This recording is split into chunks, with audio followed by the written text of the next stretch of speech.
After learning the truth, Titus was engulfed in unbearable pain.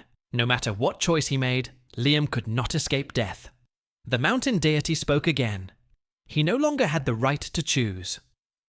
The moment to take the gem had passed. Soon, Liam would die. Moreover, because the gem would vanish, even the next life would be lost.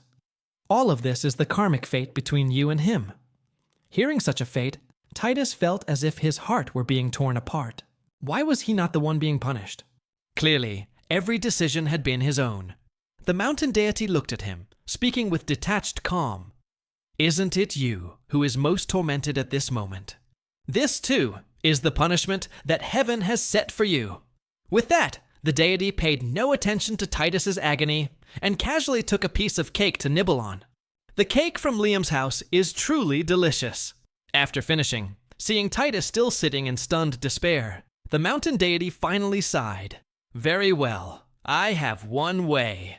Do you wish to try? When Titus returned, Liam was coughing violently. Seeing him, Liam tried to suppress it, forcing a smile as he asked, "Where have you been so long?" "I've been waiting for you." Before Titus could answer, the cough returned, harsher than before. He could feel Liam's life slipping away, and the gem fading more with every breath. He understood. There were no choices left. Seeing the heavy expression on Titus's face, Liam's own intuition sensed something was wrong. Why aren't you saying anything? Look at me. Titus opened his eyes and looked straight at him, voice trembling but firm.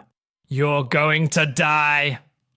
Hearing this, Liam gave a faint, bitter smile. I know. I've always felt lucky. It's just a pity my life isn't long, but I have no regrets. My life was already full of happiness, and in the end, I got to meet you. Then, summoning all his strength, he grasped Titus's hand tightly. Titus, can you promise me something? In the next life, I hope we can be together again.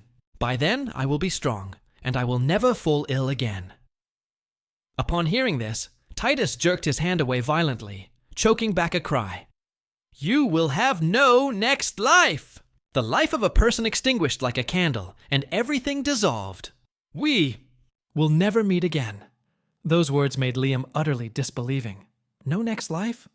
Could it be that Titus didn't want to see him again?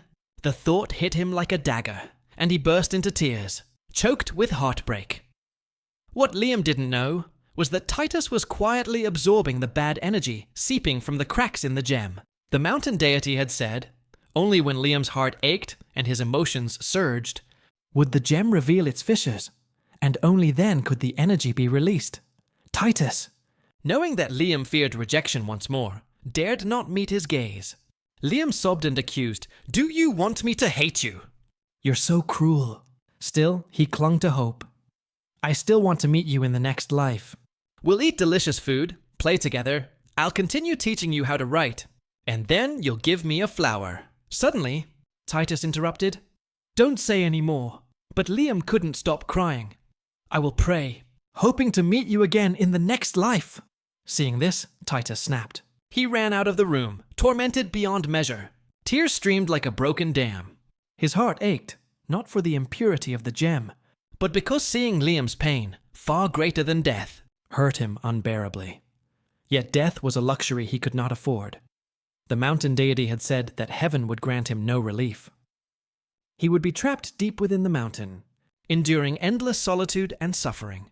Even if he could not save Liam in this life, he chose to sacrifice himself so that the one he loved could have a peaceful, ordinary life in the next, a normal human existence. Titus willingly accepted this punishment.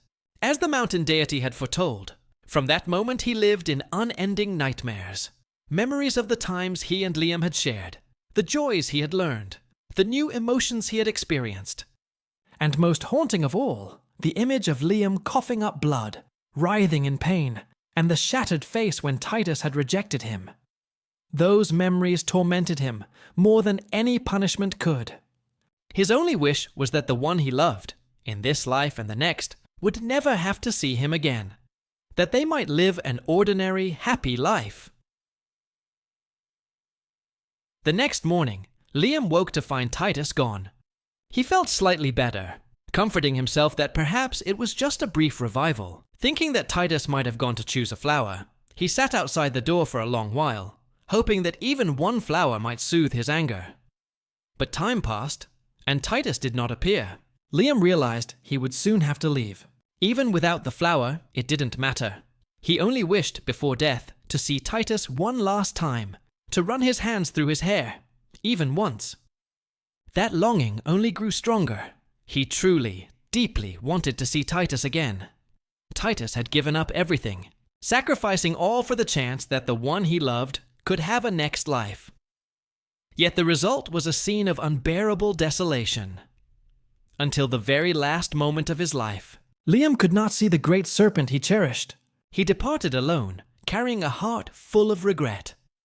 Perhaps his sorrow was so profound that it manifested in his very being.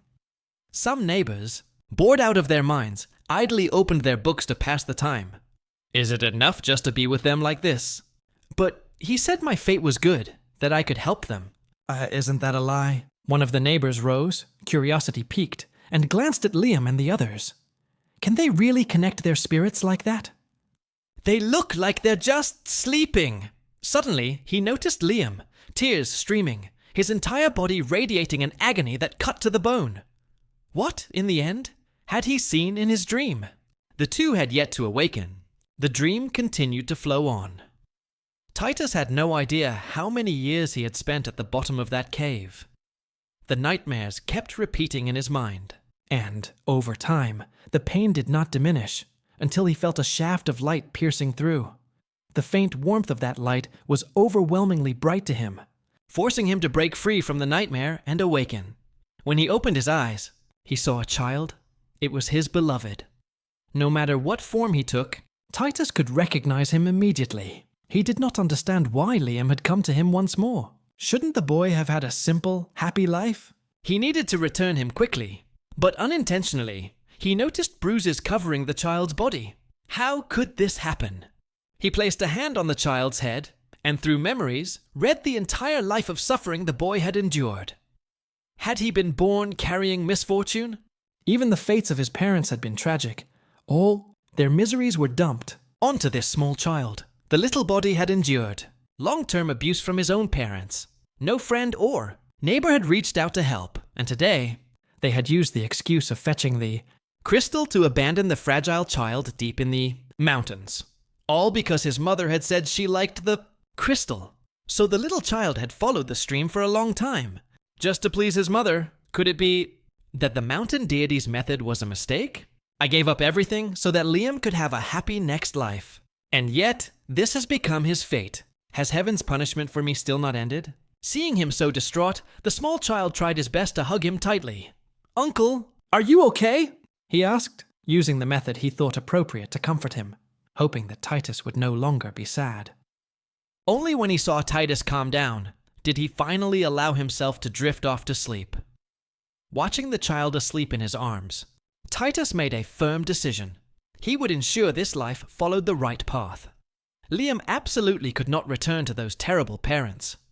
The foolish little one, naive as he was, had now begun his journey of raising Liam. When Liam's stomach growled, "Rumbly, rumbly," Titus suddenly remembered he needed to find food for the boy.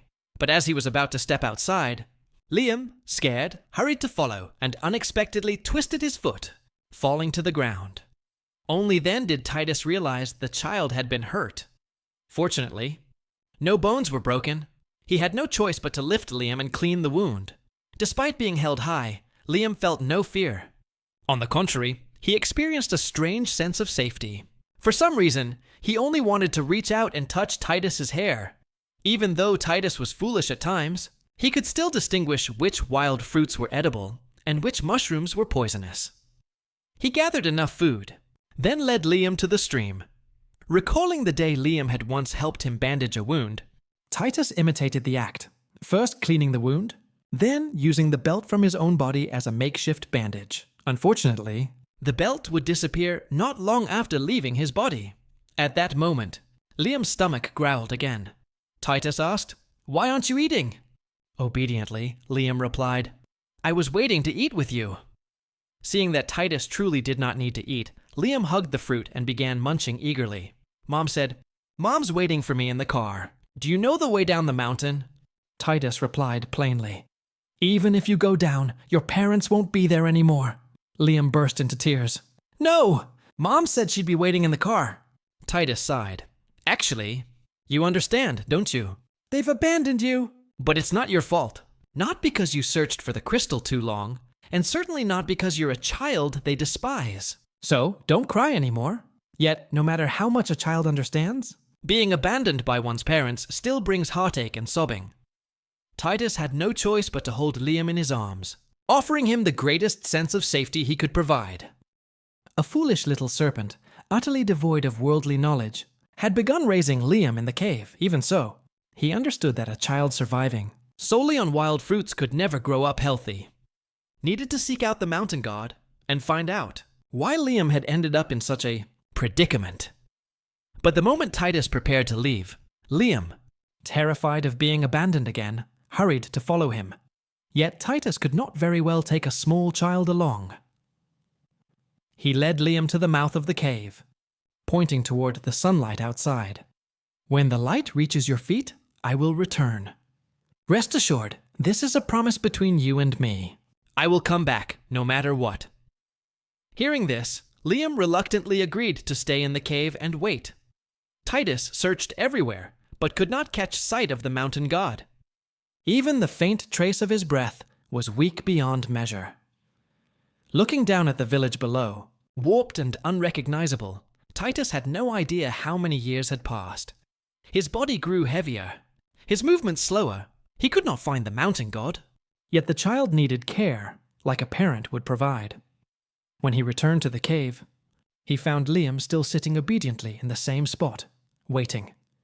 The moment the boy saw him, he burst into tears and leapt into his arms.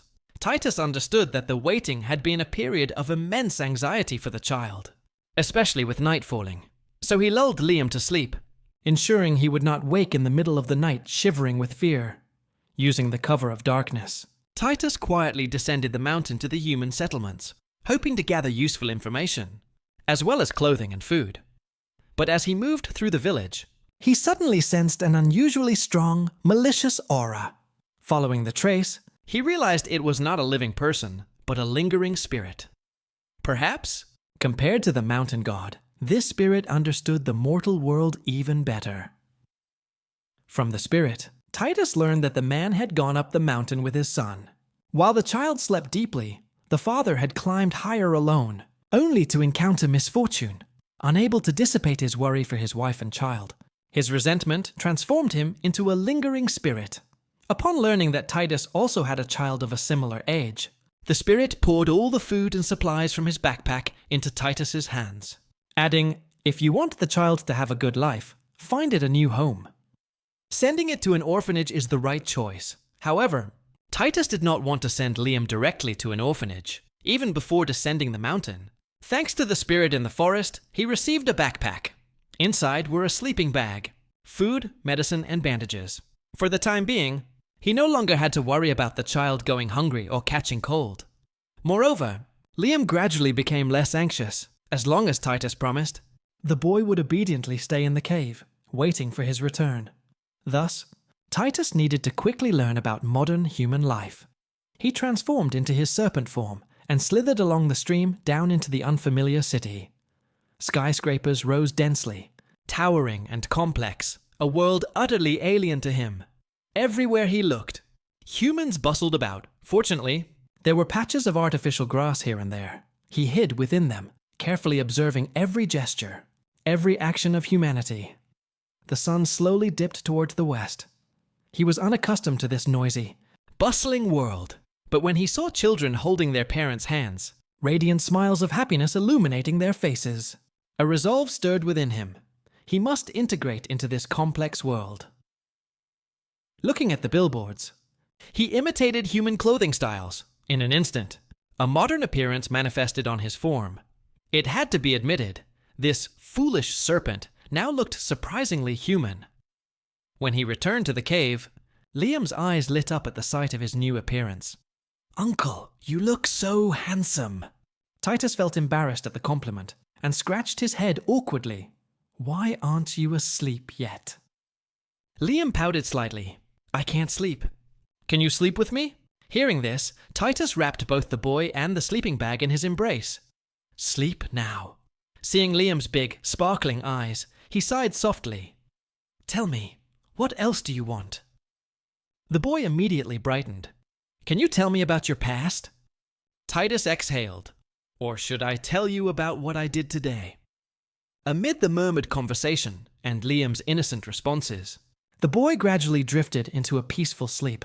The next day, Titus walked boldly into the bustling city. He picked up a newspaper. Although the writing had changed significantly over time, thanks to what Liam had once taught him, he could still guess and piece together the meaning. He realized he needed to go somewhere filled with writing to quickly learn. Through a few simple conversations with locals, he learned of a place called the library. Sure enough, it was packed with books. This reminded him of what Liam had once said. Reading books is turning the experiences of others into your own. From then on, his days were spent immersed in books at the library, and his nights devoted to caring for little Liam. At the library, there was a kind-hearted manager. Whenever he did not understand something, the manager patiently explained, even telling him that with an ID card, he could borrow books to take home. Once he grasped this, Titus went to the local government office. Thanks to a bit of magic, a being that should not exist had now officially made an appearance in this world. After fully understanding the life of modern humans, he began planning to find new parents for little Liam. That day, he didn't go to the library to study. Instead, he took Liam for a walk through the mountains and forests, watching the innocent child play happily, joyfully unaware of the world's hardships. Waves of reluctant attachment surged in his heart. Yet he knew very well that he could never give Liam a truly happy life. To make the idea easier for the boy to accept, he told him a story. There was a child, very, very adorable, whose parents loved him deeply. When he reached school age, he had kind teachers and good friends always by his side. Everyone around him was good. When he grew up, he became a charming person, had a job he loved, found someone to love, got married, and had a few adorable children. In short, he lived a perfectly happy life. "Liam, would you like to be that child?" But Liam only shook his head and softly replied, "That child must be very happy. But I'm not envious, because I really like my life now, with you here taking care of me." Even though the boy said this, the next day Titus still decided to take Liam down the mountain, perhaps sensing something. Along the way, Liam kept complaining of thirst and hunger, but he could not stop Titus's determined steps. They finally stopped in front of a large house, the orphanage. Liam buried his face in Titus's chest, clinging tightly, unwilling to let go, yet the boy did not dare disobey. Seeing such an obedient, understanding child, Titus's heart ached with every beat. He had carried all of Liam's misfortunes, hoping that when fate ran its course, the boy could still live safely and peacefully. Liam tried to hold back tears. His voice choked as he pleaded, "Uncle, please don't leave me. I won't cry. I can endure it. I will be a good, obedient child." Titus gently patted Liam's head and softly said, "It's okay to cry, but don't cry because of me. You will forget me. Partings from those unrelated to you aren't worth letting you be sad forever." Liam didn't fully understand, but he still stubbornly asked, "So, if I stay here obediently, you won't come back to fetch me? Not even visit me once?" Hearing the cold reply, the boy broke down, throwing himself into Titus's arms. Even though he would not have the life from the story he had heard yesterday, he felt no regret. Living in the mountains was fine. Every day, waiting for his uncle to return. That alone was enough. "Please, don't leave me, okay?"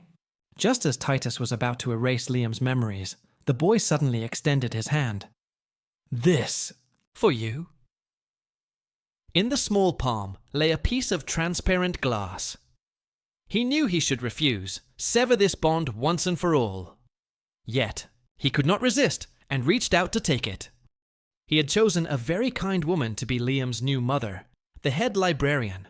At that very moment, she had just lost her own child. Previously, he had noticed that the life growing inside her was frail, though at the time he did not understand why. Now, seeing her grief-stricken, He discreetly guided her to the orphanage. Unexpectedly, Liam's innate goodness moved her from the very first glance. With Liam's new parents arranged, he then had to focus on accumulating a substantial fortune. Thus, on one hand, he worked tirelessly to earn money, and on the other, he quietly protected Liam. Anyone daring to cause trouble for Liam would be dealt with swiftly and decisively by him.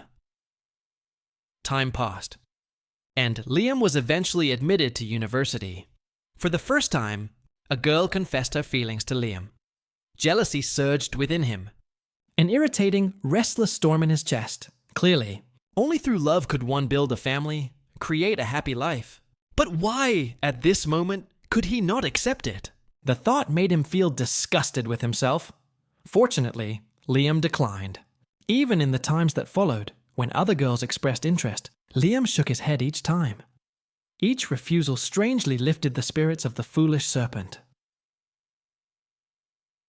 Until one day, Liam, drinking with a senior, got completely drunk. Taking advantage of the situation, the senior guided Liam outside, and seeing him dazed, his malicious intentions surfaced immediately. He poked Liam's cheek, smiling slyly. "Do you like men?" Seeing that Liam refused to admit it, he tried to use actions to prove his point. Titus wished he could kill that man on the spot. But before he could act, Liam pushed the man away with a firm voice. "I am not the kind of person you say I am. Never let there be a next time." Titus was momentarily stunned. Seeing Liam repeatedly reject women, he had once thought that perhaps Liam liked men. But if men were also not the object of his affection, then with whom would Liam experience love? Build a family and create that happy life? Could it be that a trace of affection for him still lingered in Liam's heart? No, that was impossible. Liam had forgotten everything. He had no awareness of Titus's existence at all. Yet, at that very moment, Liam suddenly turned his head, and his eyes accidentally met his across the crowd. His heart couldn't help but race. Why was he staring so intently at a stranger? But that stranger was undeniably handsome, so captivating that Liam could not look away. Unfortunately, in the blink of an eye, he had disappeared, leaving no trace behind. This was the first time, since taking Liam away, that the two of them had officially come face to face again. The desire that had been suppressed deep in his heart could no longer be restrained. He longed for those hands to touch him once more, longed for that warm embrace to hold him again. He even craved those lips, to call out the name that belonged to him just one more time. The more he thought, the more his mind drifted toward places he could not speak of aloud. At that moment, Titus forcefully pulled his reason back. No, he could not make the same mistake again. From that point on, he continued to protect Liam quietly, in the shadows, yet in his heart. A subtle stirring had begun. He watched him graduate, watched him start working. Over all those years, Liam had lived alone, never dated, never had a true friend. Even his adoptive mother grew worried, advising him to make more friends and to travel for relaxation.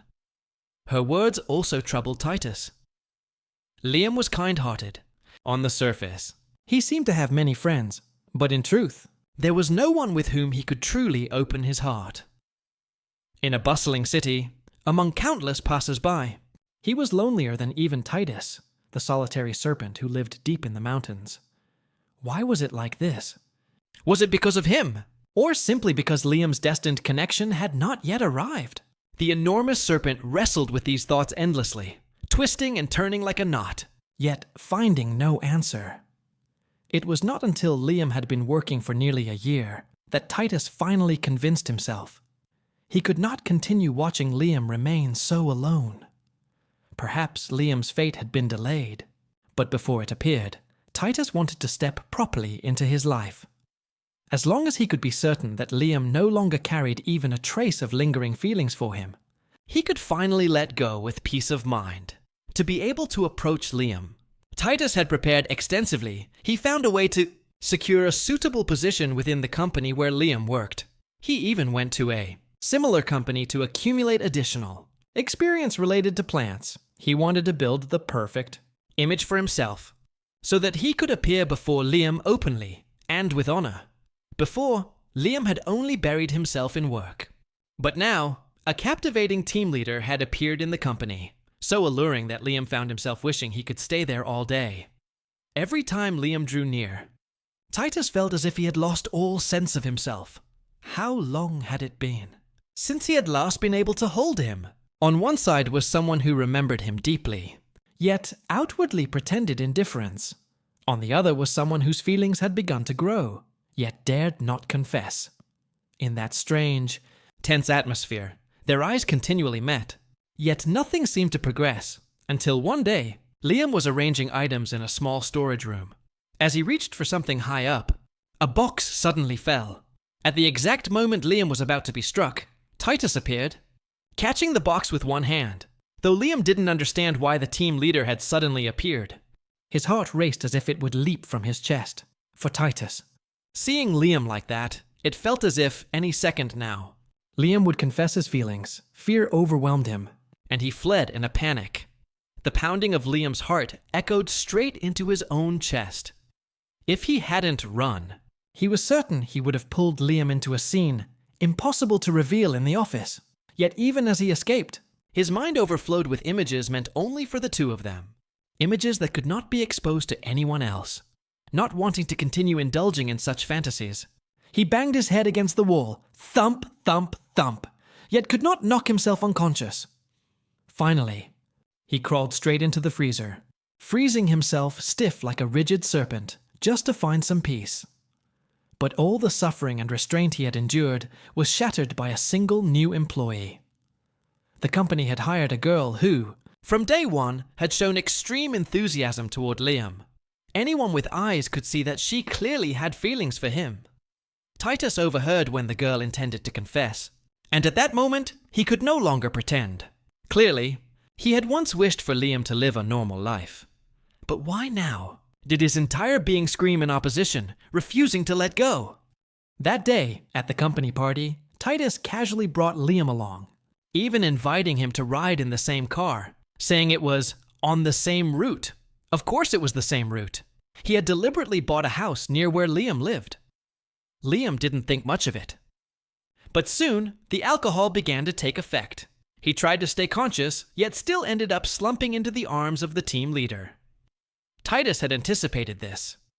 He knew exactly how much Liam could handle. When the car stopped, he helped him down, intending to take him home. Suddenly, a light drizzle began to fall, and Liam sobered up slightly. Seeing him wince in discomfort, Titus asked worriedly, "Is your stomach upset?" Liam first shook his head, then nodded and suddenly leaned into his chest. Thinking he was truly in pain, Titus comforted him softly.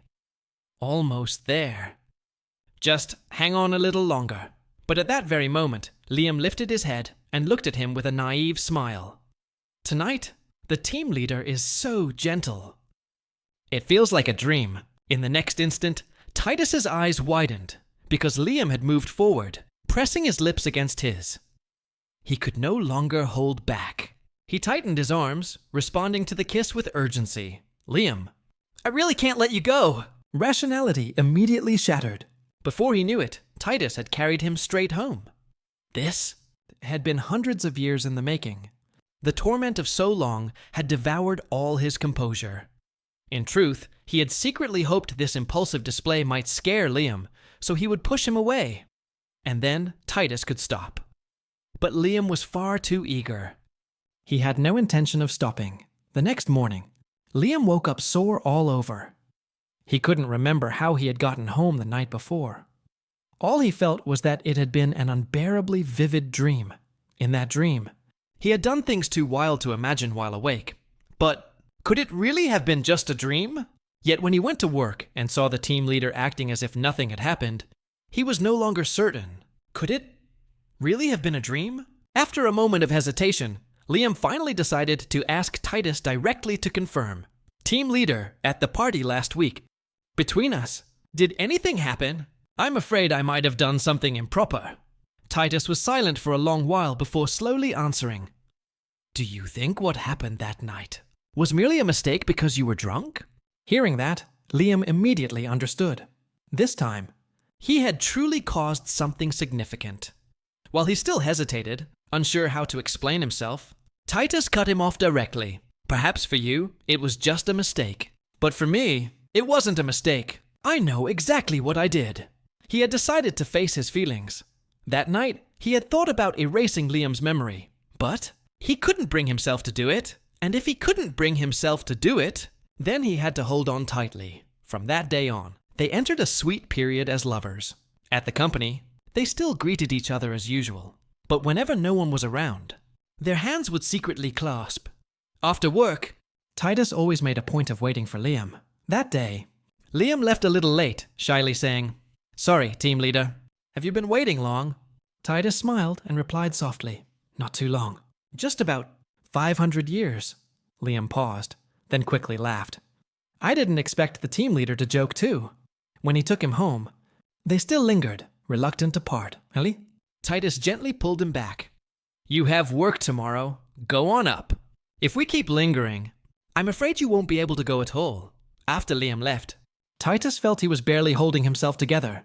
Inside him, something else was also trying to break free. Yet, in Liam's eyes, he still appeared as an ordinary man. If he let him see the truth, he would surely be frightened.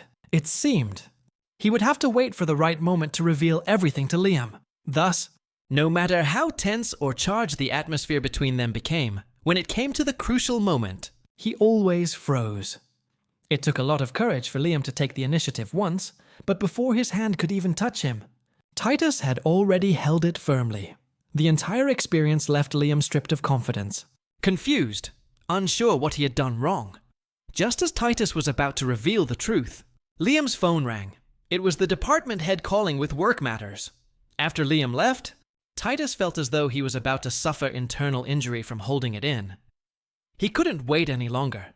He absolutely had to be honest with him. The next day, Liam brought coffee to the team leader and noticed that his breakfast on the table was still untouched.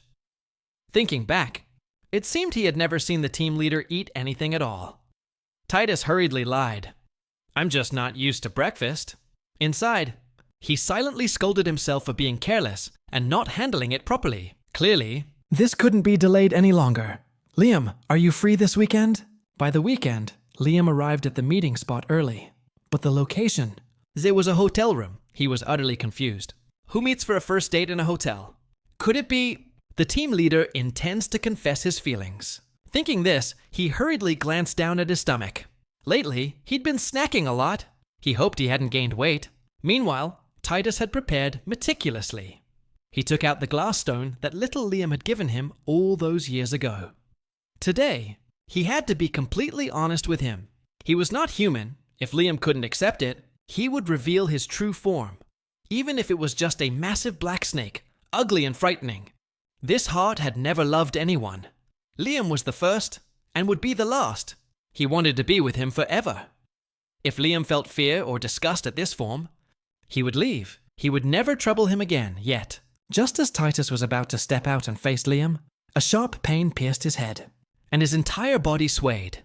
He couldn't even maintain his human form. The transformation burst forth on its own. When he regained consciousness, it was already late at night. Fortunately, Liam had stayed at the hotel, worried that something might have happened to him.